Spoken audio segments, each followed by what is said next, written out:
जय हिंद फ्रेंड्स, आप लोगों का फिर स्वागत है अपने YouTube channel official Saddam math tricks पर। आज मैं आप लोगों के लिए लेके आया हूँ एसएससी जीडी का प्रीवियस ईयर्स का मैथ्स का सारा क्वेश्चन। ये आप लोग अगर कीजिएगा तो आप लोग अपने आप में मनोबल बढ़ेगा कि कैसा क्वेश्चन आता है वो आप लोग को समझ में आएगा। अगर आप वो पैटर्न समझ गए तो गारंटी है धुआं उड़ा दीजिएगा सारा एसएससी जीडी का मैथ। चलिए हम लोग वो मैथ शुरू करते हैं। एक नंबर में क्वेश्चन क्या पूछा गया था, बट इस बार सिलेबस चेंज हुआ। इस बार 20 क्वेश्चन पूछेगा, बट पहले 25 पूछता था। मैं आपको 25 कराऊंगा, उसमें आपको समझ में आएगा क्या क्या क्वेश्चन किस चैप्टर से कितना पूछा जा रहा है। तो पहला क्वेश्चन क्या बोलता है, पहला क्वेश्चन बोला 0.65 into 0.65 plus 0.35 into 0.35 plus 0.70 into 0.65। अगर इसका आप लोग लॉन्ग प्रोसेस कीजिएगा तो शायद बहुत ही लेट लगे। चलिए आप लोग एक ट्रिक दिखाता हूँ। ट्रिक क्या है कि आप इसका कर सकते हैं कि 0.65 अगर दो बार गुना तो हम इसका कर सकते हैं 0.65 का होल स्क्वायर, प्लस यहाँ भी दो बार गुना तो हम कर सकते हैं 0.35 का होल स्क्वायर, प्लस अब ये देखिए लग रहा है कि 0.70 है, मतलब 35 दूनी 70 होता है। तो आप लोग लग रहा होगा कि 2 इंटू 0.35 होगा, क्योंकि इन दोनों को इंटू करने 0.70 आ जाएगा। तो ये 2 इंटू ये लग रहा है ये वाला आ गया यहाँ पर, और इंटू देकर के हम वही वाला लिख देते हैं। ये लग रहा होगा कि sir A square plus B square plus 2ab का फॉर्म में आ रहा है। आप लोग पढ़ चुके हैं बहुत दिन पहले ही कि a प्लस बी का होल स्क्वायर बराबर क्या होता है, A square plus B square plus 2ab। तो हम ये सारा समेट के हम इसको a प्लस बी का होल स्क्वायर के रूप में लिख सकते हैं। यानी a यहाँ पर ये हो जाएगा 0.65 और b हो जाएगा 0.35। तो हम इसको लिख लेते हैं 0.65 प्लस 0.35 का होल स्क्वायर। ये मतलब a प्लस बी का होल स्क्वायर अगर तोड़ेंगे तो यही टूटेगा। अब क्या करते हैं, इन दोनों का प्लस करना तो प्लस करते हैं। प्लस तो आप लोग ये तो आप निकाल सकते हैं कि 1 होगा, लेकिन आप लोग दिखा दे रहे हैं कि किस प्रकार निकाला जाए। ये रहा 0.65 और ये रहा 0.35। जब भी डेसिमल का जोड़ कीजिएगा तो आपको एक बात नोटिस करके रखना है, पॉइंट सेंटर में रहना चाहिए। अगर पॉइंट अलग अलग दिशा में रहा तो गड़बड़ हो जाएगा, पॉइंट सेंटर में रहना चाहिए। अब 5 5 10 का 0 हाथ में 1, 6 3 9 10 का 0 हाथ में 1, और यहाँ पर 1 आ गया 1.00 यानी अर्थात 1 आया इसका आंसर। तो यहाँ पर 1 देते हैं और 1 का स्क्वायर, तो 1 का स्क्वायर कितना होता है 1। ये हो गया एक नंबर का आंसर। अब आते हैं 2 नंबर। क्वेश्चन नंबर 2 क्या कहता है, 400 और 800 के बीच ऐसी कितनी संख्याएं हैं जो 4, 5 और 6 से विभाज्य हो। माने 4 से भी जाना चाहिए, 5 से भी जाना चाहिए और 6 से भी जाना चाहिए। तो पहले क्या करते हैं, जब ये जितना नंबर रहेगा पहले इसका एलसीएम कर लेना है। पहले क्या करना है, एलसीएम, यानी एलसीएम कर लेना है 4, 5 और 6 का। तो एलसीएम करने का भी शॉर्ट ट्रिक होता है। क्या शॉर्ट ट्रिक, सबसे पहले हम लोग बड़ा वाला देखेंगे। अब बड़ा वाला में गुना करते हुए जाएंगे, गुना करते हुए लास्ट में एक ऐसा नंबर आएगा जिससे कि ये तीनों बार चल जाए। जैसे अगर हम करते हैं 6 का अगर गुना करते हैं 2 बार में तो 12, 12 ये दोनों से नहीं जा रहा है, 4 से चल जाता है लेकिन 5 से नहीं जाता है। उस प्रकार गुना करते करते अगर हम लोग जाते हैं देखते हैं 60, इसका एलसीएम कितना आएगा 60। तो 60 एक ऐसा नंबर है जो 4, 5 और 6 का एलसीएम है। एलसीएम करने के बाद आपको क्या देखना है कि 400 और 800 के बीच में ऐसा कितना संख्या है जो 4 से भाग जा रहा है। तो सबसे पहले अगर 400 का हम नजदीक देखेंगे तो 6 7 42 होता है, 42 यानी 420 पहला नंबर आएगा। 420 क्या आएगा, पहला नंबर आएगा। अगर फिर 60 बढ़ाते तो क्या आएगा 480 आएगा। इस प्रकार से बढ़ते हुए जाएगा। अब हम लोग लास्ट में देखेंगे कौन सा नंबर आएगा 800 के करीब, यानी 6 7 13 6 78 होता है, 13 6 78 यानी 780 आएगा लास्ट में। लास्ट में क्या आएगा 780। अब आपने 10th क्लास में एक फॉर्मूला पढ़ के रखा है कि an बराबर होता है a plus n minus 1 into D. ये वाला फॉर्मूला से हम लोग इसको आसानी से बना सकते हैं। जो लास्ट में आता है इसको बोला जाता है an, लास्ट में जो आता है उसको क्या बोला जाता है an, और जो फर्स्ट में आता है उसको बोला जाता है a, यानी a1 या 1 बोल सकते हैं। और इसके बीच में जो अंतर है, इसके बीच के डिफरेंस को बोला जाता है d। तो d इक्वल टू 60 हो रहा है क्योंकि 60 का अंतर आ रहा है। हमको बोला कितना को टर्म है, यानी आपको n का मान निकालने दिया है, कितना को नंबर इतना संख्या आ रहा है 400 और 800 के बीच में, तो हमको नंबर निकालने दिया है। चलिए हम लोग वैल्यू बैठाते हैं। an के जगह में कितना बैठाते हैं 780 बराबर a के जगह में बैठाते हैं 420 plus n minus 1 into D का वैल्यू कितना 60। चूंकि अब आप 10th के बच्चे तो रहे नहीं, तो अब थोड़ा सा आपको कि कैलकुलेशन थोड़ा हाई स्पीड में करना है। स्पीड कैसे करेंगे, यहीं पर इधर प्लस है तो इधर आएगा घटेगा। अब डायरेक्टली घटा लेना है आपको। 780 से अगर 420 घटाएंगे तो 360 आएगा। कितना आएगा 360। अगर इंटू 60 है तो इधर आएगा तो बटे 60 होगा।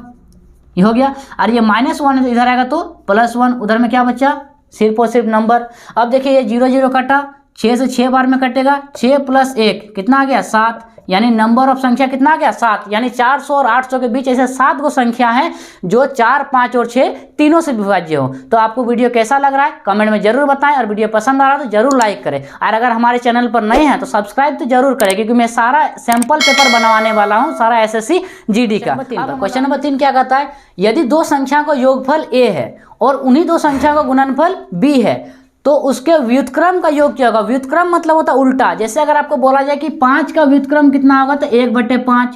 जैसे अगर आपको बोला जाए 11 का व्युत्क्रम कितना होगा तो 1/11। जैसे अगर आपको बोला जाए 2/5 का व्युत्क्रम क्या होगा तो 5/2, यानी नीचे का ऊपर और ऊपर का नीचे, ये होता है व्युत्क्रम का मतलब।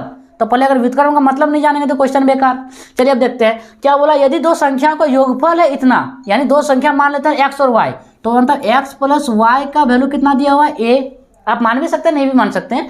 अब बोला उन दोनों का गुणनफल है b, तो गुणनफल मतलब क्या होता है x × y का मान है b। अब क्या बोला है कि उनका व्युत्क्रम माने इसका भी व्युत्क्रम और इसका भी व्युत्क्रम। व्युत्क्रम माने अभी मैंने समझाया कि 1 ऊपर चल जाएगा और a नीचे आएगा, यहाँ भी 1 ऊपर जाएगा और b नीचे आएगा। उनका योग, योग मतलब क्या होता है प्लस। अब इसका जब हम प्लस निकालेंगे तो नीचे नीचे क्या करते हैं एलसीएम। अब जब कुछ ना मिलता हो तो गुना हो जाता है, a और b का अगर एलसीएम करेंगे तो क्या होगा ab। अब a से अगर इसको डिवाइड किया जाए तो a और a कटेगा, b बचेगा, तो b 1 जा b हो जाएगा यहाँ पर, प्लस b से अगर इसको डिवाइड किया जाए तो b से b कटेगा, a बचेगा, a 1 जा a हो जाएगा, यानी क्या बचा a + b बटे हो गया ab। ये हुआ आपका आंसर। अब आते हैं हम लोग क्वेश्चन नंबर 4 पर। क्वेश्चन नंबर 4 क्या कहता है, 160 छात्रों के एक शिविर, शिविर का मतलब होता है छात्रावास बोल सकते हैं या तो हॉस्टल बोल सकते हैं, यानी एक हॉस्टल में 160 को छात्र हैं, उस लोग का खाना बोला 10 दिन की खाद्य सामग्री है, मतलब 10 दिन में खाना बचा है। अब क्या बोल रहा है, यदि 40 छात्र और शिविर में आ जाते हैं तो अभी खाना कितने दिनों तक चलेगा। यानी 160 छात्र हैं, 160 छात्रों का खाना कितने दिनों तक है 10 दिनों तक, ये हम लोग लिख दिए। अब हमको क्या निकालने बोला, बोला अगर 40 छात्र और आ जाए, यानी हमको 200 छात्र हो गया, 200 छात्रों का बोला कितना दिनों तक खाना चलेगा, यानी x दिन। अगर आप सोच रहे होंगे कि सर इसका क्रॉस मल्टीप्लिकेशन करके अगर हम निकाल देते तो ये आंसर कभी नहीं निकलेगा, गलत निकलेगा, आंसर 25 दिन आ जाएगा, आप निकाल के देख सकते हैं। तो इसका किस तरह से करेंगे, पहले आपको एक एक नियम लगाना पड़ेगा। क्या लगाना पड़ेगा, एक एक नियम। एक एक नियम मतलब क्या होता है कि 160 छात्र अगर 10 दिन खा रहा है तो पहले हम एक छात्र का निकालेंगे। अगर हम एक छात्र का निकालते हैं, ये लाइन अभी हम नहीं लिखते हैं, ठीक है। 160 छात्र अगर 10 दिन खा रहा है तो एक छात्र अगर खाएगा तो बहुत ज़्यादा दिन तक चलेगा या कम दिन तक, बहुत ज़्यादा दिन तक चलेगा। बहुत ज़्यादा दिन मतलब गुना होगा, तो गुना कितना होगा 10 × 160। आप नॉर्मल सोचिए ना, अगर 160 को छात्र खा रहा है तो 10 दिन में खत्म हो जा रहा है, अगर एक छात्र खाएगा तो बहुत दिनों तक चलेगा, तो बहुत दिन यानी गुना हो जाएगा, ठीक है। अब ये बोला है 200 छात्र खाएगा, तो 200 छात्र अगर खाएगा तो 200 छात्र यानी कम दिनों में ही खत्म हो जाएगा, तो कम दिनों में खत्म हो जाएगा मतलब क्या देना है भागा, क्या देना है भागा, तो 10 × 160 भागा 200, ठीक है। अब देखिए यहाँ 0 कटा, यहाँ 0 और यहाँ 0 कटा, 2 से ये कटा 8 बार में, यानी 200 छात्रों का खाना कितना दिनों तक चलेगा 8 दिनों तक। ये हो गया आप लोग का आंसर। अब हम लोग आते हैं क्वेश्चन नंबर 5 पर। क्वेश्चन नंबर 5 क्या कहता है कि 3 गो नल है A B C, एक ओवरहेड टैंक को क्रमशः 4, 6 और 12 घंटा भरता है, माने A भरने में 4 घंटा लगाता है, B भरने में 6 घंटा लगाता है और C भरने में 12 घंटा लगाता है। यानी C कमजोर वाला पाइप है शायद और B उससे थोड़ा सा अच्छा है और A एकदम अच्छा है। तो बोला तीनों मिलकर अगर टैंक को भरे तो कितना समय लगाएगा। इसे अगर आप फॉर्मूला में बनाएंगे तो बहुत ज़्यादा टाइम लगेगा। आपको एक ट्रिक बताता हूँ, ट्रिक हमेशा याद रखिएगा। बोला A 4 घंटा लगाता है, यानी A बराबर हम यहाँ 4 लिख देते हैं, B 6 घंटा लगाता है माने B बराबर हम 6 लिख देते हैं, और C 12 घंटा लगाता है यानी C बराबर हम 12 ले लेते हैं। इतना करने के बाद आप तीनों का एलसीएम ले लीजिएगा। इस प्रकार से तीनों के यहाँ पर क्या ले लीजिएगा एलसीएम। 4, 6 और 12 का अगर आप एलसीएम करते तो यहाँ पर 12 ही आएगा। कितना आएगा 12। अब इससे इसको डिवाइड कीजिएगा, यहाँ 4 से जब 12 को डिवाइड कीजिएगा 3 बार में जाएगा, 6 से जब 12 को डिवाइड कीजिएगा 2 बार में जाएगा, अब 12 से जब 12 को डिवाइड कीजिएगा तो 1 बार में जाएगा। ये जो यहाँ पर 3 को लाइन बना, इस 3 लाइन का कोई मतलब होता है। ये जो था ये समय था, ये क्या था समय, यानी कितना घंटा करके लगाया है। ये जो ये काम का स्पीड है, ये क्या है काम का स्पीड है, यानी ए जो होता है 3 का स्पीड से काम कर रहा है, बी 2 का स्पीड से काम कर रहा है और सी 1 का स्पीड से काम कर रहा है, माने सबसे लेजी है और ये सबसे फास्ट है। और जो यहाँ पे जो निकला है ये होता है टोटल वर्क, यानी टोटल कितना गो काम है, तो टोटल काम कितना गो है 12 गो। अब आपको क्या कहा गया है कि अगर तीनों मिलकर इसको भरे तो कितना समय लगाएगा, तो तीनों का स्पीड जोड़ेंगे हम, क्योंकि तीनों मिल के भर रहा है, तो तीनों की स्पीड अगर हम जोड़ेंगे तो 3 + 2 + 1 कितना होता है 6 हो जाता है। 6 का स्पीड से भर रहा है। अब 6 का स्पीड से कितना काम करेगा वो? 12 का काम करेगा। तो हम क्या करेंगे, इस 12 का काम को यहाँ लिखेंगे और तीनों के स्पीड को नीचे लिखेंगे और भाग दे देंगे।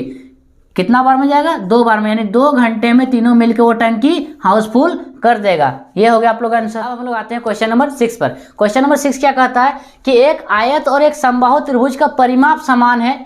आयत की एक भुजा भी त्रिभुज के भुजा के बराबर है, तो आयत और त्रिभुज के क्षेत्रफल का अनुपात क्या होगा? पहले बोला एक आयत और एक समबाहु त्रिभुज है, तो हम यहाँ नॉर्मल से एक आयत बना लेते हैं आप लोग को समझने के लिए, और यहाँ एक समबाहु त्रिभुज बना लेते हैं। समबाहु त्रिभुज मतलब होता है जिसकी तीनों भुजा समान हो। इसमें बोला गया इसका परिमाप दोनों का बराबर है। अब आप लोग जानते हैं कि आयत का परिमाप होता है 2l + b बराबर है समबाहु त्रिभुज का परिमाप, यानी 3 गुना भुजा। ये आपको बोल दिया गया है प्रश्न में। अब प्रश्न क्या बोला है कि आयत की एक भुजा भी त्रिभुज के भुजा के बराबर है। हम मान लेते हैं इसका लंबाई अगर x, तो ठीक है, इसका भुजा भी मान लेते हैं x, क्योंकि दोनों बोला गया कि एक भुजा उसके बराबर है। अब समबाहु त्रिभुज का तो तीनों भुजा सेम होता है, मतलब ये भी x होगा और ये भी x होगा। और इसका बोला कोई एक भुजा बराबर, दोनों भुजा बराबर नहीं बोला, मतलब हम लंबाई को मान लेते हैं उसके बराबर है। ठीक है, तो अब हम यहाँ 3 गुना x लिख सकते हैं और इस लंबाई की जगह में हम यहाँ x लिख सकते हैं।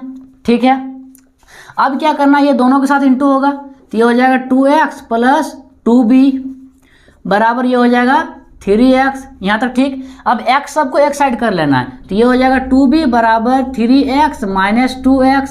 तो यहाँ पर हो जाएगा 2b बराबर x होगा। यहाँ से अब हम b निकाल लेते हैं, b मतलब होता है चौड़ाई, तो क्या हो जाएगा x/2, यानी इसका चौड़ाई कितना हो गया x/2। अब आपको क्वेश्चन क्या बोला है कि आयत और त्रिभुज के क्षेत्रफल का अनुपात, तो हम लोग अनुपात निकालते हैं, क्षेत्रफल का क्या निकालते हैं? अनुपात। तो अनुपात मतलब क्या होता है कि आयत के क्षेत्रफल हम पहले रखेंगे क्योंकि आयत पहले बोला है, और त्रिभुज के क्षेत्रफल नीचे रखेंगे। तो हम यहाँ आयत के क्षेत्रफल लगता है लंबाई गुना चौड़ाई बटे त्रिभुज के क्षेत्रफल क्या होता है? √3/4 भुजा का स्क्वायर। ये आप लोगों को फॉर्मूला याद रखना चाहिए।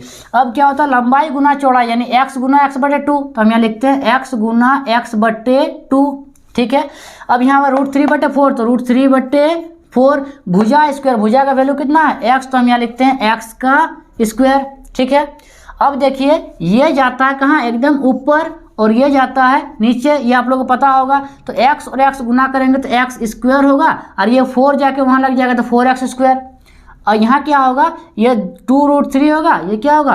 2√3, ये 2 और √3 इंटू होगा तो 2√3, और x² तो x² होगा। अब देखिए यहाँ x² कट रहा है, और यहाँ 2 से ये 4 कट रहा है, 2 × 1 = 2, 2 × 2 = 4, यानी क्या बचा? 2/√3 बचा। तो 2/√3 यानी 2:√3। ये हो गया आप लोग का आंसर। अगर आप लोग को वीडियो पसंद आया हो तो जरूर लाइक करें। इसके कुछ प्रश्न बच गए हैं, मैं अगले वीडियो में इसको जरूर लेके आऊँगा। आप लोग चैनल को सब्सक्राइब कर लिए और कमेंट करके बताइए कि वीडियो कैसा लगा। धन्यवाद।